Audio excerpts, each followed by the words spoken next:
membicarakan sesuatu yang sangat aneh dan konyol dalam hubungannya dengan putusan pengadilan. Putusan pengadilan sampai dengan taraf Mahkamah Agung. Jadi yang terjadi adalah putusan pengembalian gaji sejak bekerja dari awal sampai sekarang itu puluhan tahun namanya. Dan ganti rugi pencemaran nama baik. Sekarang yang jadi pertanyaan, apakah betul? Apa alasannya? Apakah pernah ada nggak yang mengalami gaji sejak awal bekerja harus dikembalikan? Saya pikir mungkin belum ada yang mengalami ya. Dan barangkali saya yang pertama kali mengalami bahwa gaji sejak puluhan tahun saya bekerja, sejak tahun 1971 harus saya kembalikan. Dan bukannya hanya itu, tapi juga pencemaran nama baik Bluebird. Apakah betul Bluebird nama baiknya jatuh di masyarakat? Dan apa yang menyebabkan hal itu jatuh? Apakah ada buktinya? Kita lihat bahwa Bluebird tetap berkembang dan tetap nama baiknya jatuh, walaupun belakangan dengan adanya berita yang bisa saya buktikan memang namanya agak jatuh. Tapi bukan itu yang menyebabkan kerugian yang demikian besar. Jadi di sini kerugian yang dianggap harus saya kembalikan tidak tanggung-tanggung. 140 miliar. 40 miliar untuk gaji yang harus saya kembalikan sejak awal bekerja sampai gugatan ditayangkan. Dan ini sudah disahkan oleh pengadilan, sudah inkrah, dan saya sudah dipanggil untuk membayar 140 miliar. Dan bukan hanya itu, biasanya tidak pernah ada suatu yang sifatnya ban prestasi. Ini kan bukan hutang piutang, tapi ban prestasi. Kalaupun ban prestasi itu benar, itu tidak pernah ada yang diturunkan ke anak turunan.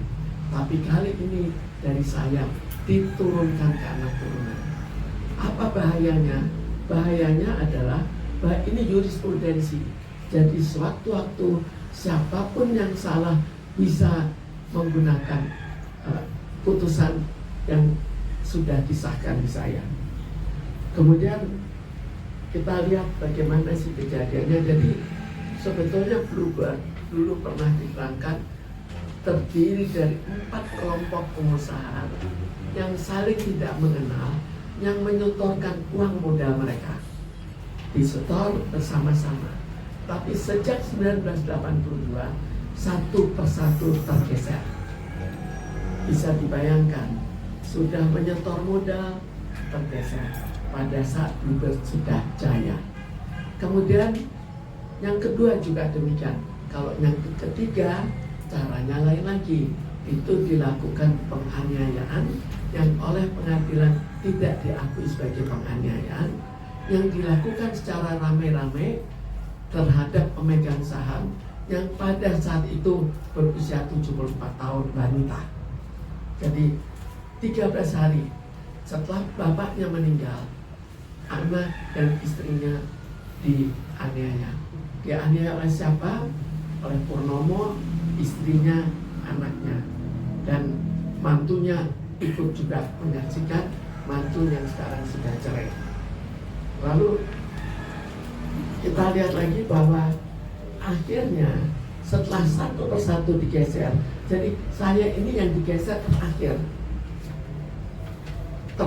yang lain sudah digeser, baru saya digeser. Entah karena apa, apakah ingin saya bekerja dulu atau barangkali karena saya masih saudara, itu tidak tahu. Tapi di sini akhirnya PT Bluebird Taksi dikuasai oleh Purnomo dan putra-putra kakak kandung saya, termasuk Indra Priawan yang beristri Nikita Willy, yang terkenal sebagai wisatawan mancanegara yang super hebat, super mewah. Sekarang kita lihat lagi bagaimana kan PT Bluebird. Apakah sah? Apa bisa menggugat? Di sini saya bawakan buktinya. Jadi PT Bluebird tidak terdaftar di Kementerian Hukum dan HAM. Jadi sebelumnya dulu terdaftar tahun 71, tiba-tiba tengah-tengah entah dengan cara apa dihapus. Hapus itu hanya bisa atas permintaan pemegang saham. Tapi kalau saya tidak pernah memberikan persetujuan untuk dihapus. Dan ini tiba-tiba dihapus, bisa kita lihat di sini. Surat dari Kementerian Hukum dan HAM yang menyatakan PT Bluebird Taxi tidak terdaftar di Kementerian Hukum dan HAM. Itu sudah jelas sekali. Tapi kenapa kok bisa berlanjut? Mestinya kalau sudah tidak terdaftar artinya ilegal. Belakangan baru dilegalkan kembali. Kenapa dibuat ilegal? Karena ada kepentingan, yaitu merek dagang mau dicuri dan sudah dicuri. Kemudian nama dipakai, padahal nama tidak boleh dipakai dengan nama yang mirip. Ini kan PT Bluebird Taxi, didirikan PT Bluebird dan menggunakan semua fasilitas PT Bluebird. Kenapa bisa dilakukan? Karena perusahaannya dibuat ilegal. Tapi kenapa? Itu langkah pertama. Kenapa kok itu bisa tetap berjalan? Itu sudah suatu yang aneh. Kemudian kita lihat dari segi gaji. Gaji itu pada saat saya pada saat awal berdirinya, saya diminta untuk membantu dengan lengkap, membantu saudara-saudara kandung saya pria untuk bekerja, dan mereka tidak ikut bekerja. Itu riwayat awalnya. Dan jadi akhirnya saya tidak diberi gaji dengan alasan nanti anak-anak saya akan diberikan semua gaji, karena saya sekarang tanpa Bluebird kehidupan saya sudah berkecukupan. Memang saya ada beberapa pekerjaan sampingan.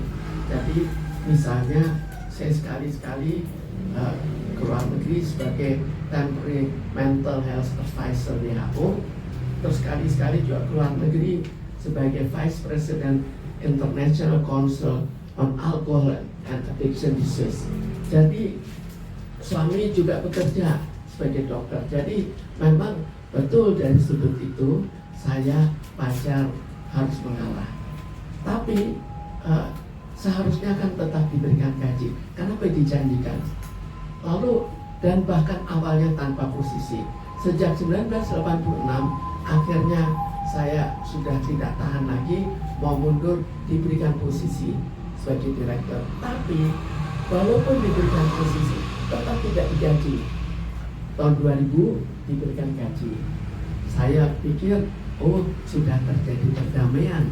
Ternyata itulah malapetaka bagi saya yang terjadi sekarang. Apa malapetakannya? Pada tahun 2013 seluruh gaji yang pernah saya terima harus dikembalikan. Ini putusan pengadilan sampai dengan putusan Mahkamah Agung. Apakah itu wajar? Apakah ada gaji yang harus diterima kembali, harus dibayar kembali? Kalau mau, kalau saya tidak berprestasi, pecat saja dari awal. Tapi apa buktinya bahwa saya tidak berprestasi? Sekarang sistem komputerisasi di Bluebird itu dibuat oleh saya, sistem program komputer. Lalu kalau memang betul saya tidak berprestasi, pecat saja, karena ini posisi yang terlalu berbahaya. Perusahaannya bisa hancur jika saya tidak bekerja dengan baik. Tapi dari banyak hal saya buktikan saya bukan orang yang tidak berguna dan demikian rendahnya, sehingga pada tahun 2013 ada seorang sekretaris direksi yang mengatakan saya kurang berprestasi. Berdasarkan itu seluruh gaji saya harus dikembalikan. Dan bukan hanya itu, anak-anak saya harus ikut menanggung. Karena apa? Karena suami almarhum, ahli waris harus ikut menanggung. Mana ada. Jadi ini kan suatu, kalaupun itu benar, itu sah, itu bahan prestasi, bukan hutang piutang. Tidak bisa anak turunan harus membayar kembali. Berapa? 140 miliar. Jadi bisa dibayangkan betapa parahnya. yang terjadi di pengadilan yang sangat konyol. Lalu kita lihat lagi kerugian nama baik. Apakah, coba kita di jalan tanya, apakah nama baik Bluebird jatuh? Apakah sekarang sudah bangkrut karena saya? Kan ternyata berkembang. Cuma saham saya sudah diambil. Jadi itu yang saya gugat juga di kepolisian yang sampai sekarang belum selesai. Lalu salah satu alasan lagi adalah bahwa Bluebird tidak diberi rekening oleh bank, nomor rekeningnya itu tidak ada. Kenapa? Tidak terdaftar kok. Lalu kenapa kok saya yang salah? Yang salah kan Bluebird, bukan saya. Kok saya harus membayar 100 miliar? Dari mana? Apakah ada bukti? Kan seharusnya ada bukti. Mencemarkan nama baik, bank juga memberikan bukti. Karena pencemaran nama baik, maka tidak diberikan nomor akun. Jadi di sini saya anggap sudah keterlaluan anehnya. Karir pribadi sudah saya korbankan demi untuk saudara-saudara, karena mereka pada saat itu masih melanjutkan sekolah, sedangkan saya sudah lulus. Karena saya proses sekolahnya lebih cepat daripada mereka. Saya proses di SMA saja saya juga loncat sehingga lebih cepat selesai. Jadi di sini yang terjadi adalah air susu dibalas dengan air tuba. Tadi sudah saya persoalkan putusan pengadilan, juga nama baik, lalu nomor rekening tadi sudah. Sekarang kita kembali teguran eksekusi. Ini saya juga bawa buktinya, karena ini juga semuanya aneh. Siapa bisa percaya sih kalau saya tidak memberikan bukti? Jadi ini eksekusi. Surat panggilan teguran, ya, Pengadilan Negeri Jakarta Selatan. Di sini ditulis telah memanggil dengan resmi kepada ahli waris dari almarhum Dudung Abdul Latif, itu suami, yaitu anak saya, dua-duanya dipanggil. Kok lucu? Apakah pernah terjadi? Apakah di kemudian hari nanti siapa yang dihukum mati, anak turunannya bisa ikut dihukum mati? Karena di sini juga ini jurisprudens, ini apa ya? Putusan Mahkamah Agung boleh dipakai oleh orang lain. Misalnya saya mau mengambil harta orang lain, saya beritahukan, saya kemudian kebetulan perusahaan saya, direkturnya kita persoalkan saja sampai semua harta harus dikembalikan. Kan itu juga terlalu aneh gitu. Tapi inilah yang terjadi. Lalu kita lihat lagi apa yang terjadi. Di sini ada teguran agar dalam tenggang waktu 8 hari terhitung sejak tanggal teguran, putusan pengadilan negeri harus dilunasi, harus dibayar. Berapa? 140 miliar. Sekarang saya pertanyakan, apa alasannya? Apakah ada suatu bukti? Semua sudah mereka melakukan kesalahan, saya juga yang kena. Contohnya tadi saya kemukakan bahwa Bluebird taksi tidak terdaftar di Kemenkumham. Itu saya lagi yang salah. Sekarang siapa yang sebetulnya salah? Kenapa kok saya harus membayar? Jadi sebetulnya saya anggap terlalu konyol. Pengadilannya super konyol.